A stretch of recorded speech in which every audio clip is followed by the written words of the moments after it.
7월과 8월 달 2달 동안 영적으로 성숙하자라는 주제를 가지고 말씀을 나누었습니다. 왜 7월과 8월에 영적으로 성숙하자라는 주제를 가지고 말씀을 나눴냐면 1년 365일 12달 가운데 우리가 신앙적으로 제일 게으르고 나태해질 수 있는 시기가 7월, 8월입니다. 휴가라든지 이런 일들도 있지만은 무더위라든지 아까 장로님 기도하셨던 것처럼 많은 장마나 이런 일들도 인해서 많이 마음이 힘들 때예요. 그러면 그럴 때에 우리가 하나님을 붙들지 아니하면 우리가 영적으로 나태해지고 게을러질 수밖에 없습니다. 7월과 8월에 우리가 영적으로 성숙한 신앙이 되기 위해서 갖춰야 될 것들은 어떤 것들이 있는가를 7월 달에 말씀을 은혜를 나누었고요. 그리고 8월 달에는 그럼 우리가 영적으로 성숙한 신앙인들이 되기 위해서 우리는 어떤 사람들이 되어야 되는가 이 말씀을 나누었습니다. 그리고 7월과 8월의 말씀의 마지막 말씀으로 오늘은 지혜로운 사람이 되자. 미련한 사람이 되지 말고 지혜로운 자가 되자. 어리석은 자가 되지 말고 지혜로운 사람이 되자. 후회하는 삶을 살지 말고 우리가 무엇인가 남기는 삶을 살아가자. 이런 관점에서 오늘 지혜로운 사람이 되자라는 주제로 오늘 에베소서 말씀을 중심으로 은혜를 나누려고 하는 것입니다. 우리가 살아가는 삶의 자리에 보면은 살아가는 방법이 참으로 많이 있죠. 어리석은 삶을 살아가는 사람이 있는가 하면은 지혜로운 삶을 살아가는 사람이 있어요. 어리석은 삶을 살아가는 사람의 결국을 보면은 실패, 패망, 그리고 어려움, 이런 것들이 뒤따라오게 되는 경우가 많고요.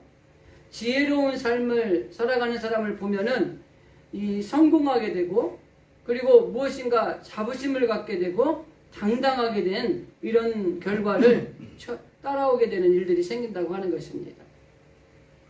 그래서 오늘 우리가 읽은 성경의 본문의 에베소서 말씀은 바울이 에베소에 있는 교인들, 특별히 성도들에게 권면하는 말씀 가운데 한 가지입니다. 이 말씀의 핵심은 다른 것이 아닙니다. 어리석은 자가 되지 말고 지혜로운 사람이 되어서 후회하는 삶을 살아서는 안 된다는 거예요. 많은 사람들이 이게 쭉 무슨 일을 하고 난 다음에 후회하는 경우가 참 많아요.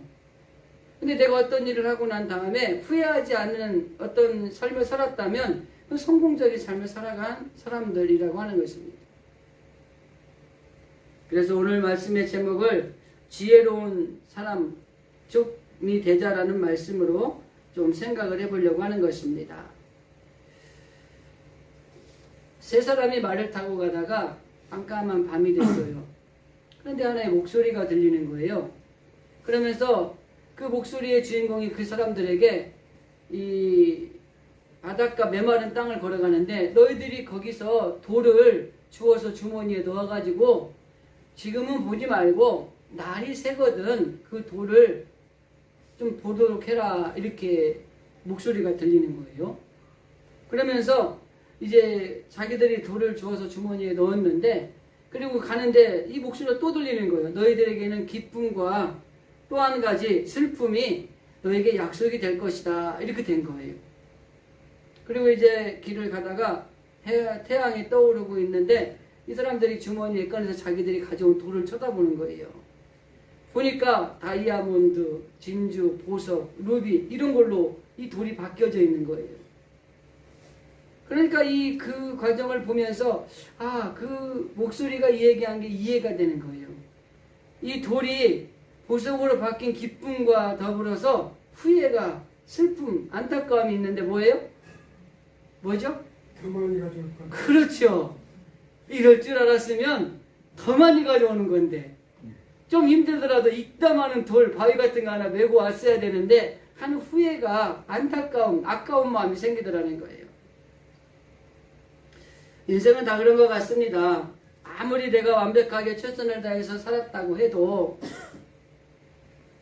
그 일의 결과가 우리 앞에 다가왔을 때는 좀 더 잘할 걸, 좀 더 어떻게 해볼 걸, 이런 후회가 있는 게 마찬가지예요.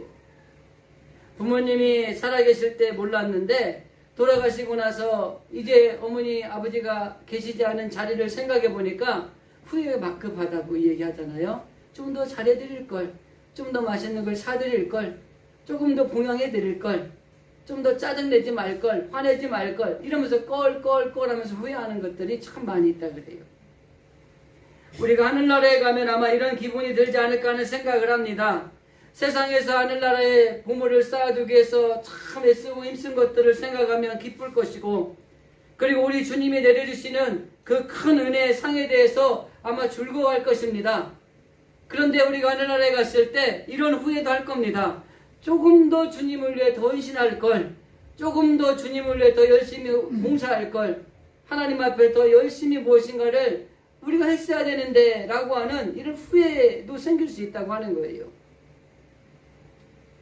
그래서 후회가 없는 온전한 삶을 살아가기는 어렵지만은 후회 없는 인생을 살아가기 위해서 현재 주어진 삶에 최선을 다하는 것이 바로 지혜로운 사람이라고 하는 것입니다. 물론 후회가 되지 않는 일들은 없을 수 있어요. 그러나 중요한 건 뭐예요? 현재 내게 주어진 이 삶을 통해서 최선을 다해서 우리가 살아간다면 그래도 후회를 하지 않을 수도 있고, 후회가 아주 조금의 후회만 가지고 우리가 그 결과를 맞이할 수도 있다고 하는 것입니다. 후회하지 않는 지혜로운 인생을 살려면 어떻게 해야 될 것인가를 오늘 바울이 에베소에 있는 교인들에게 편지를 쓰면서 결론적으로 이렇게 말합니다. 어리석은 자가 되지 말고 지혜로운 자가 되면 후회하지 않는 삶을 살아갈 수 있다. 이렇게 결론을 내립니다.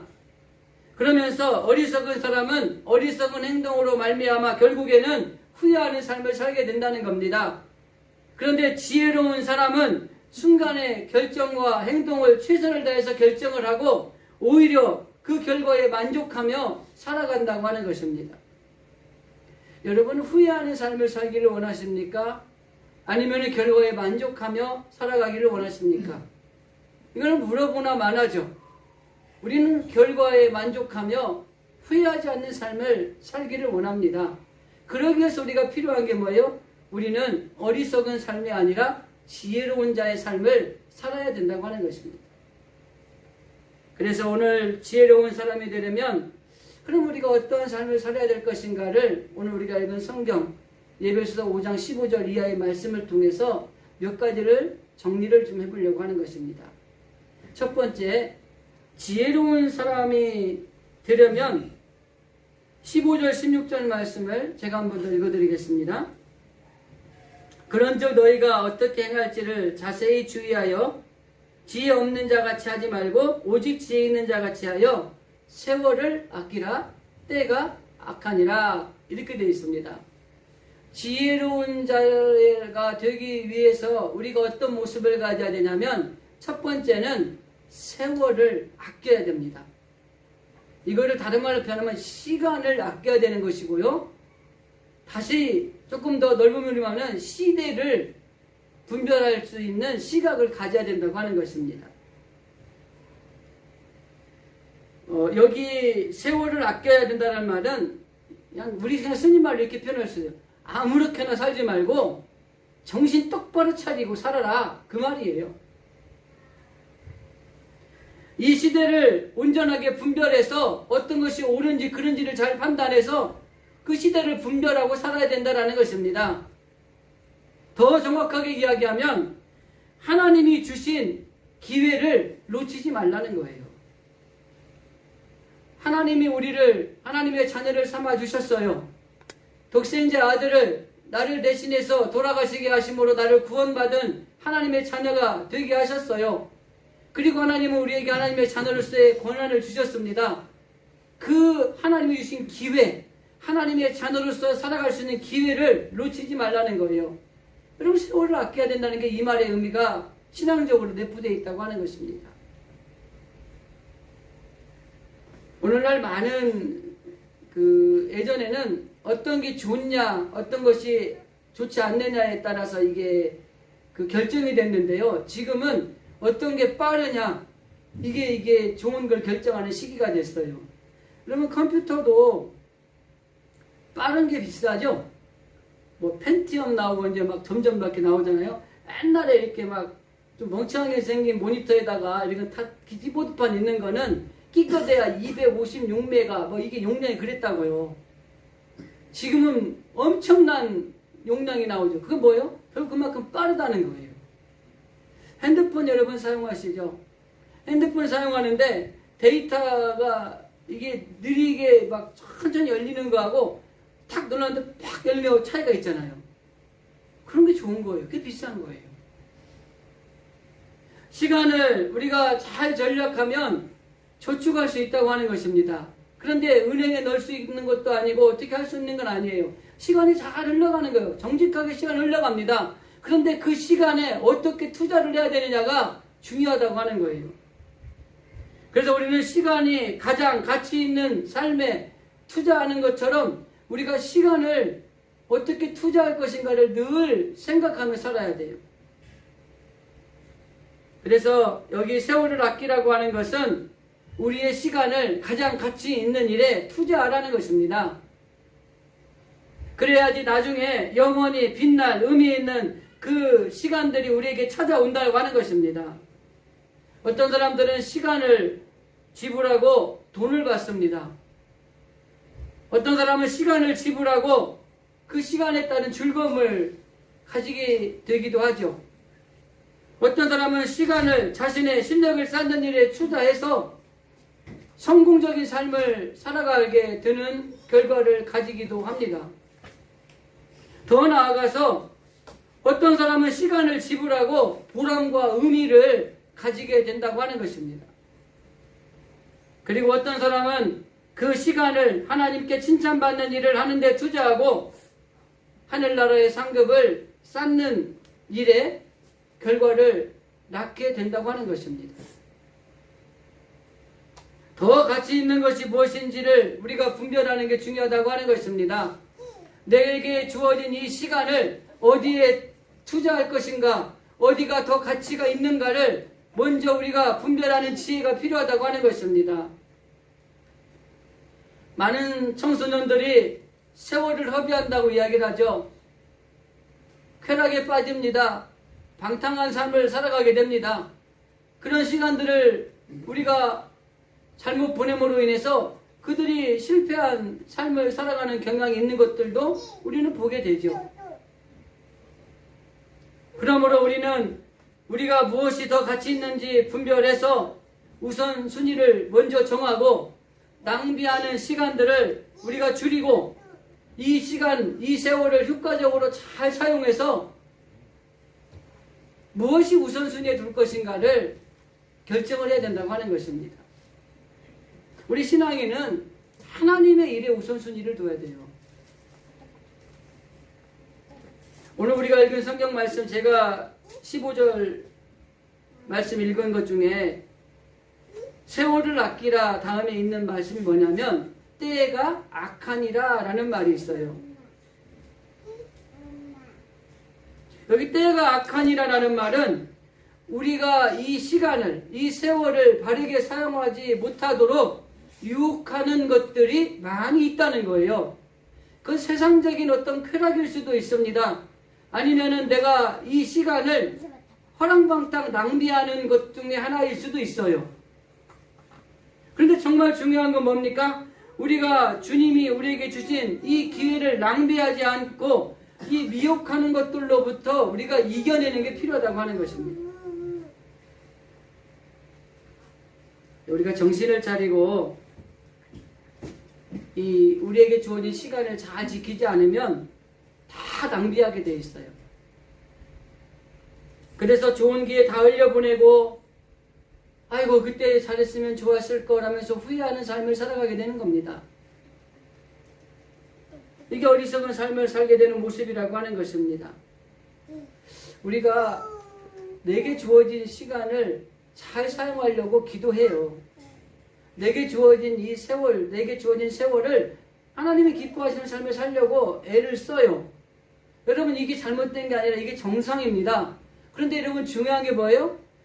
이 악한 세대에 살아가는 우리들을 이렇게 맘먹은 우리 뜻대로 살아가도록 세상은 사단은 내버려 두지 않는다는 거예요. 아직은 젊은데 젊을 때 놀아야지. 노세 노세 젊어 노세 늙어지면 못 노나니.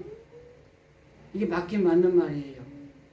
나이 드니까요 산에 들어가도 힘들고요 젊어서 놀긴 놀아야 돼요.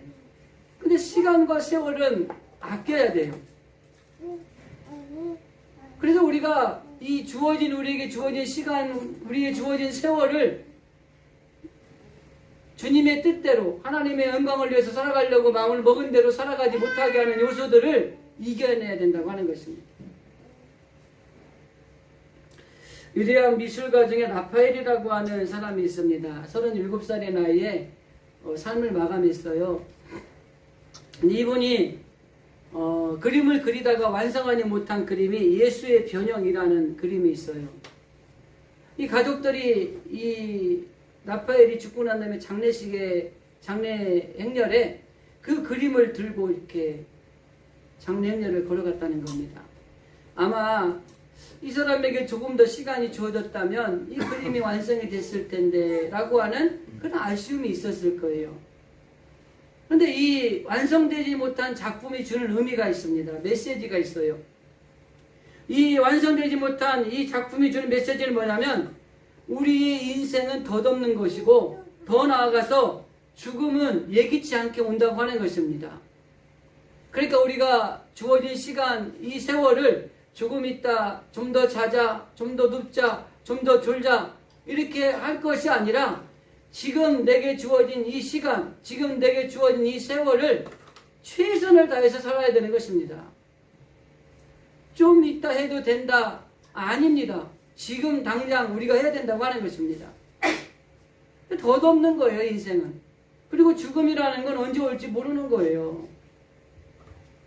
제 목회 현장에서도 그렇게 건강하시던 권사님들, 그렇게 건강하시던 우리 성도님들이 한번 이렇게 아무것도 아닌 거에 아프더니 돌아가시는 경우도 있더라고요. 이 폐결핵이 왔는데 입원하시더니 건강했는데 못 일어나셔서 돌아가시는 경우도 있더라고요.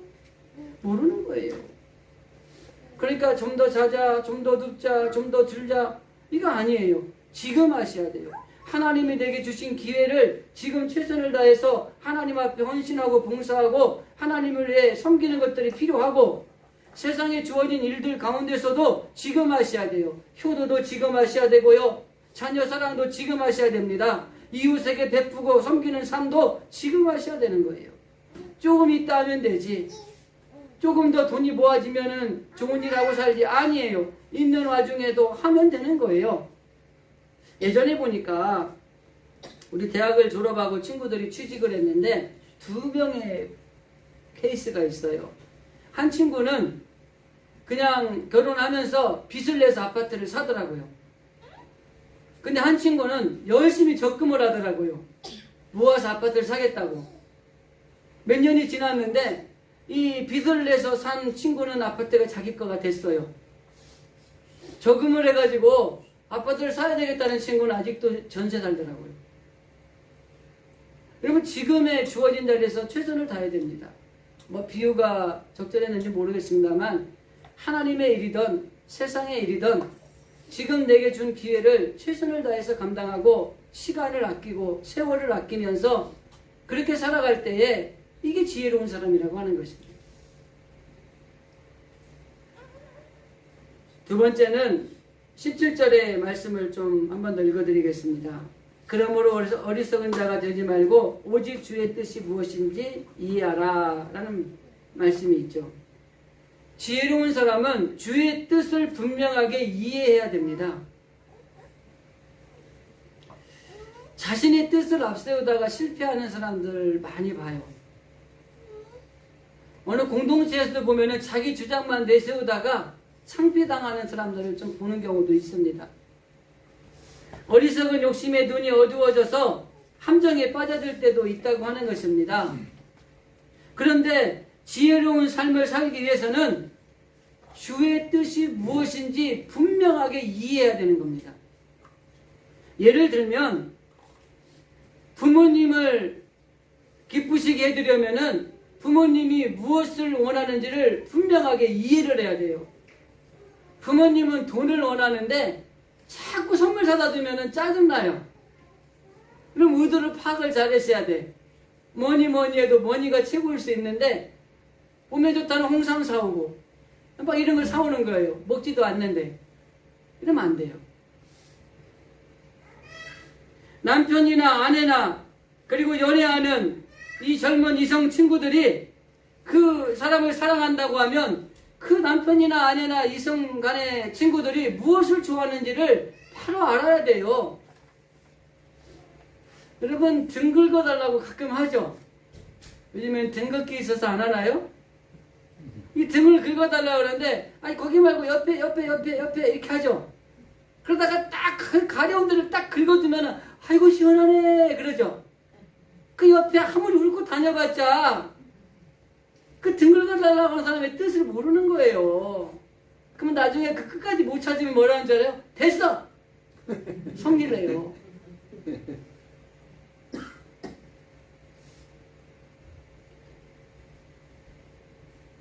그 사람이 무엇을 원하는지 그것을 정확하게 이해하고 그 사람이 원하는 걸 해줄 때에 이게 지혜로운 사람이에요.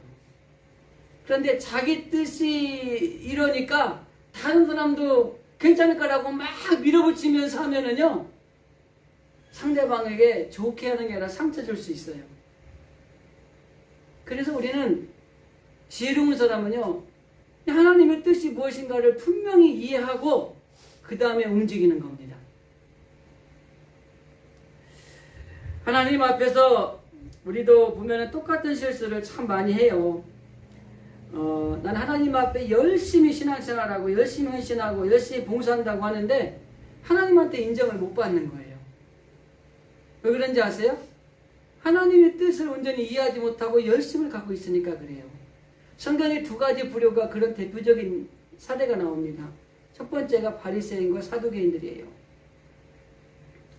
여러분 바리새인이나 사두개인이나 서기관들 이런 사람들이 굉장히 열심히 있습니다.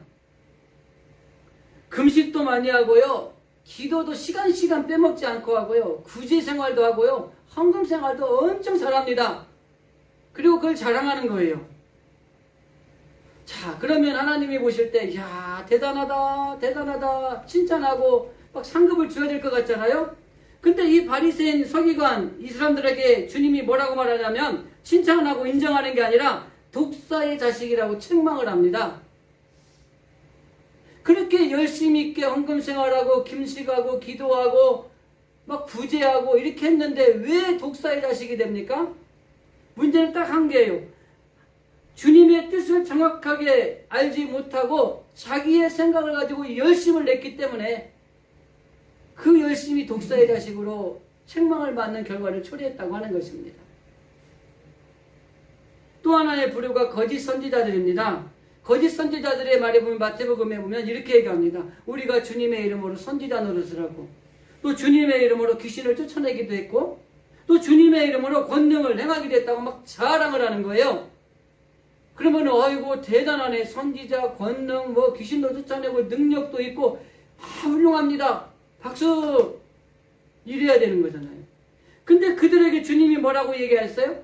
불법을 행하는 자들아 내게서 떠나가라. 내가 너희를 도무지 알지 못하겠다. 그럼 왜 이런 대답을 듣습니까? 주님을 이해시켜야 돼요. 주님의 뜻을 합당하게 내가 일을 해야 되는 거예요. 그런데 주님의 뜻과는 전혀 다른 일을 한 거예요. 그러니까 상 받을 줄 알았는데 책망을 받는 거예요. 불법을 행하는 자가 된 거예요. 여러분 이 두 사건에서 우리가 하나 기억해야 될 것은요.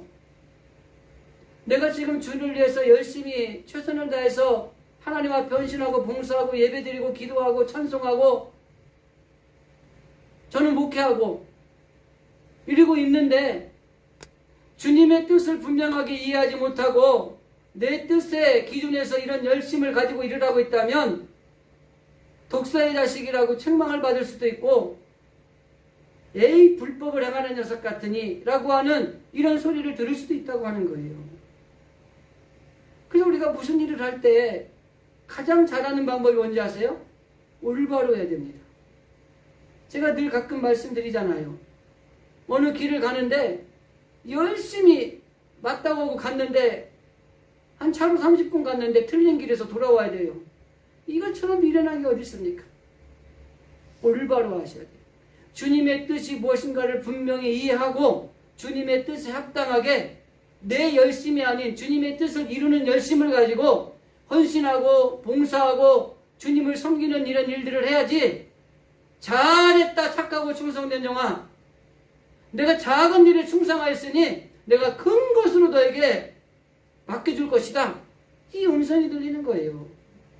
그런데 바리새인, 서기관, 거짓 선지자들은 그렇게 열심을 내고 그렇게 주님을 위해서 일한다고 했는데 독사의 자식이 되고 불법을 행하는 자가 되고 네가 그렇게 열심히 일했다고 나는 도무지 모르겠어.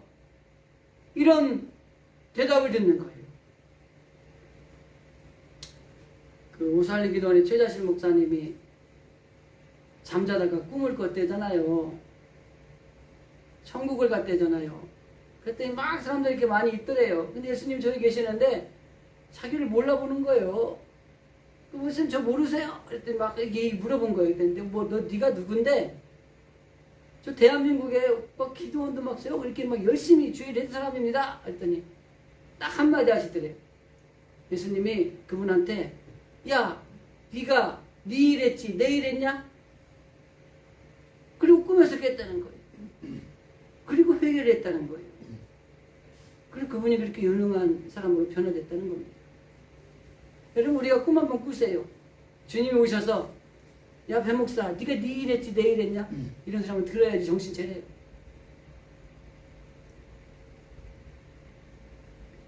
지혜로운 성도는 하나님 아버지의 뜻을 잘 깨닫는 사람입니다. 하나님이 독생자를 왜 우리에게 보내주셨는지 이해하셔야 돼요. 예수님은 우리에게 진리를 이루게 하는 놀라운 구원의 길을 주셨다는 것도 우리가 이해를 해야 돼요. 더 나아가서 죄의 유혹을 피하고 시험에 들지 않고 거룩한 삶을 살아가는 것이 하나님이 나를 통해서 원하시는 사실이라는 것도 알아야 돼요. 이런 것들을 바로 알고 이해해야 온전하게 행동할 수 있고 주님의 뜻에 합당하게 살아갈 수 있는 것입니다. 그러니까 우리가 막 한다고 좋은 게 아니에요. 먼저 하나님 앞에 기도함으로 어떠한 사건이나 어떤 문제가 있을 때마다 하나님, 주님이 이 사건을 통해서 이 일을 통해서 원하시는 것이 무엇입니까? 주님의 뜻을 온전히 분별하여 제가 주님의 뜻을 알게 해주십시오. 기도하는 거예요. 그리고 응답이 오지 않으면 기다리는 거예요. 여러분 엘리야도 그랬고요. 하나님이 쓰임받았던 모든 사람들이 주님의 사인이 안 나면 그때까지는 기다리고 기도한 거예요. 그러자 사환에게 묻잖아요. 야 저기 어떻게 구름이 좀 있냐? 손바닥만한 구름이 나오기 시작했습니다. 그럼 됐다. 여러분 주님의 사인이 있어야 우리가 움직이고 행동해야 주님이 기뻐하시는 일을 하는 것이고 주님이 우리에게 독사의 자식이나 그리고 더 나아가서 내가 너가 하는 일을 아무도 모른다라고 하는 것이 아니라 잘했다 칭찬받는 그런 종이 될 수 있는 것입니다. 우리 진실의 성도들이 주님의 뜻을 분명하게 깨닫는 일에 우리는 집중해야 된다는 것입니다. 그러기 위해서 항상 말씀을 묵상하고 하나님 앞에 기도하고 그런 가운데 속에 하나님의 뜻을 온전히 깨닫고 살아갈 때 우리는 지혜로운 사람, 하나님이 기뻐하시는 사람이 될 수 있다고 하는 것입니다. 한 가지만 더 말씀을 드리면 18절 말씀에 보면은 우리가 성령으로 이렇게 성경이 하죠. 술 취하지 말라 이는 방탕한 것이니 오직 성령으로 충만함을 받으라 이렇게 이야기하죠. 그래서 지혜로운 사람이 되기 위해서 성령으로 충만해야 됩니다. 뭐 성령에 대한 말씀은 지난 6월 달에도 너무너무 여러분들에게 말씀을 드렸기 때문에 조금 짧게 정리를 하면은 이 신앙생활을 오래 한 사람들을 찾아가서 이렇게 물어보면은 권면을 하잖아요. 아, 다 알아요, 목사님. 이렇게 이야기를 해요. 그런데 아는 게 중요한 게 아니라요, 아는 것을 실제적으로 행동하는 게 중요한 겁니다. 근데 더 중요한 건 뭔지 알아요? 기도해야 되는 것도 알고요, 용서해야 되는 것도 알고, 사랑해야 되는 것도 알고, 충성하고 봉사하고 하나님 앞에 헌금생활도 해야 되는 것도 알아요. 근데 이게 아는 걸로 끝나면 안 돼요. 근데 그 다음에 뭐라고 얘기한 줄 알아요? 다 아는데 몸이 안 따라줘요, 이렇게 얘기를 해요. 기도를 해야 되는 걸 아는데 기도하려면 기도가 안 돼요. 기도하러 가는 게 좀 싫어져요. 예배를 잘 드려야 되는 걸 알아요. 그런데 예배 시간이 다가오면 안 가고 싶어요. 꾀가 나요. 더 나아가서 복음을 이제 전해야 될 사람이 앞에 있는데 그 사람 앞에 가면 입이 안 떨어지는 거예요. 더 나아가서 사랑해야 되는데, 머리로는 사랑해야 되는데 아는데 그 앞에 가면은 마음을 주체할 수가 없는 것입니다. 주님이 우리에게 주신 것들을 주님께 드려야 된다는 걸 아는데 아까운 마음이 생기는 거예요. 그래서 아는 게 중요한 게 아니라요, 아는 것을 행동으로 옮기는 게 중요한 겁니다. 여러분, 이렇게 알기는 아는데 이렇게 몸이 안 따라주는 이유가 뭔지 아세요? 그냥 핵심은 딱 한 가지입니다. 성령으로 충만하지 못하고 악한 영에게 짓눌려 있기 때문인 거예요. 요한 사도가 요한 1서 4장에서 이렇게 얘기합니다. 사랑하는 자들아, 영을 다 믿지 말고 오직 영들이 하나님께 속하였나 시험하라. 그러면서 그 뒤에 이렇게 얘기합니다. 많은 거짓 선지자가 세상에 나왔으리니라. 여기서 말하는 이 악한 거짓 선지자들이 하는 일들이 있어요. 이 세상에서 악한 영이 돌아다니면서 하는 일이 뭐냐면 사람에게 섭섭한 마음을 심어요. 섭섭이가 들어오게 돼요. 그럼 시험 드는 겁니다. 또 오해를 하게 만들고요, 원망을 하게 만들어요. 이 악한 영들에게 우리가 넘어가고 속잖아요. 그러면 우린 망하는 거예요. 더 나아가서 어리석은 행동을 하게 하기도 하고 주님의 뜻을 온전히 분별하지 못하도록 귀와 눈과 마음을 막아버리기도 합니다. 더 나아가서 어리석은 일에 세월을 낭비하고 주님의 선한 사역을 하지 못하도록 방해를 합니다. 이게 거짓 선지자들이 세상에 많이 왔는데 그 거짓 선지자들의 악한 영들이 우리 믿는 사람들에게 하는 일들이에요. 또 한 가지, 우리가 좋은 열매를 맺어야 돼요. 성령의 아름다운 열매를 맺어야 되는데 그 열매를 맺지 못하도록 방해하는 일도 이 거짓 선지자들 악한 영들이 이 세상에서 우리들에게 행하는 일이라고 하는 것입니다. 사소한 문제를 가지고도 실망합니다. 그러므로 이런 악한 영에 속지 않아야지 주님을 기쁘시게 하는 삶을 살아갈 수가 있는 것입니다. 그러기 위해서 필요한 게 뭐예요? 6월달에 강조했던 것, 먼저 성령을 내 안에 모셔드려야 되고요. 이왕 모셔드렸으면 충만하게 모셔드려야 되고요. 충만하게 모셔드린 그 성령이 내 안에서 일하실 수 있도록 우리가 우리의 자리를 내어드릴 수 있어야 돼요. 그래야지 이런 악한 거짓 선지자의 영들이 세상에 다니면서 우리 믿는 사람들에게 섭섭한 마음을 주고 어리석은 마음을 주고 행동하게 하고 막 이런저런 마음을 줄 때에 주의 성령의 일하심으로 인해서 우리가 당당하게 이겨낼 수 있는 것입니다. 그래서 우리가 지혜로운 삶을 살아가기 위해서 필요한 것은요, 성령으로 충만함을 받아야 된다고 하는 것이에요. 성령이 충만한 사람은 지혜롭게 됩니다. 최고의 결정을 하는 삶을 살아가게 되고 슬기롭게 행동한다고 하는 것입니다. 더 나아가서 잘 사단에게 속지도 않습니다. 시험이 오지 않는 게 아니라 시험이 왔어도 그 시험을 잘 극복합니다. 더 나아가서 악한 괴계들이 우리에게 대적하려 올 때에 그것을 꿰뚫어 보고 그것을 물리칠 수 있는 강력한 권능도 가지게 되는 것입니다.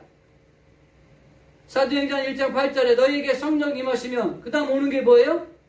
권능을 받고 능력이 생기는 거예요.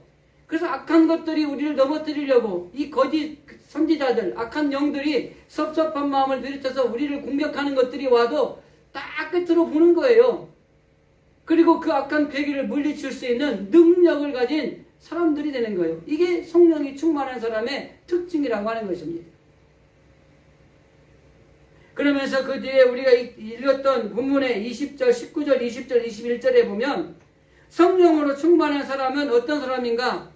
19절 보면은 하나님을 찬양하는 겁니다. 찬송이 넘치게 되는 일들이 일어나요. 성령 충만한 사람 막 찬양을 많이 부르고 좋아하고 기뻐하고 감격도 받고 그래요. 그리고 또 하나 성령이 충만한 사람은 20절에 보면은 범사에 우리 주 예수 그리스도의 이름으로 항상 아버지 하나님께 감사하며, 성령이 충만한 사람은 감사가 넘치는 삶을 살아가는 거예요. 늘 감사하는 사람을 보면은 그 사람은 성령이 충만한 사람입니다. 그래서 범사에 감사해요. 보이지 않는 일들이 생겨도 불평하거나 원망하지 않습니다. 그냥 감사하고 보는 거예요. 이게 성령이 충만한 사람의 모습입니다. 21절 한 번 더 읽어드릴게요. 그리스도를 경외함으로 피차에 복종하라. 성령으로 충만한 사람은 순종하는 삶을 살아갑니다. 악한 영은 이 순종하지 못하게 하기 위해서 방해를 하는데, 성령은 우리가 하나님의 말씀에 순종하게 하는 일을 가능하게 한다고 하는 것입니다.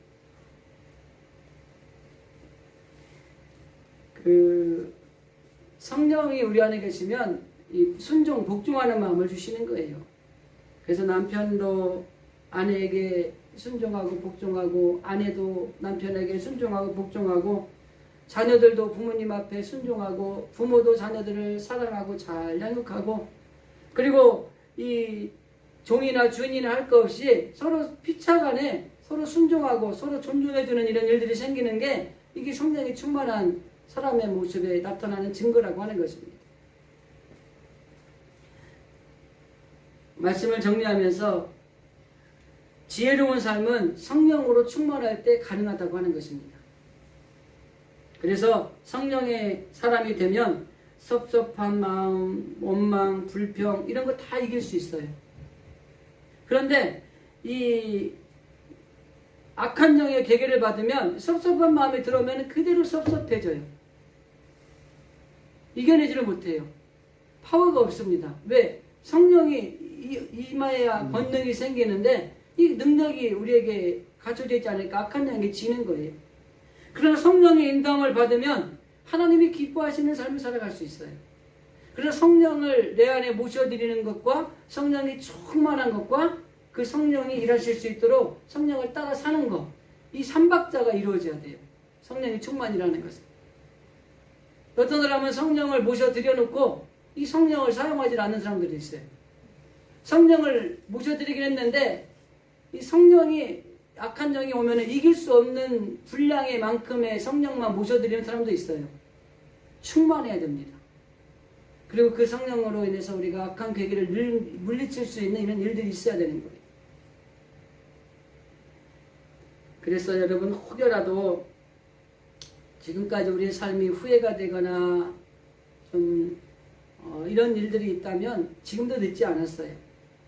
지금부터 이제 오늘 말씀대로 지혜로운 삶을 살아가기 위해서 우리에게 주어진 시간, 우리에게 주어진 세월을 잘 아껴서 정말 영적인 하나님의 일에 투자를 잘 하셔야 됩니다.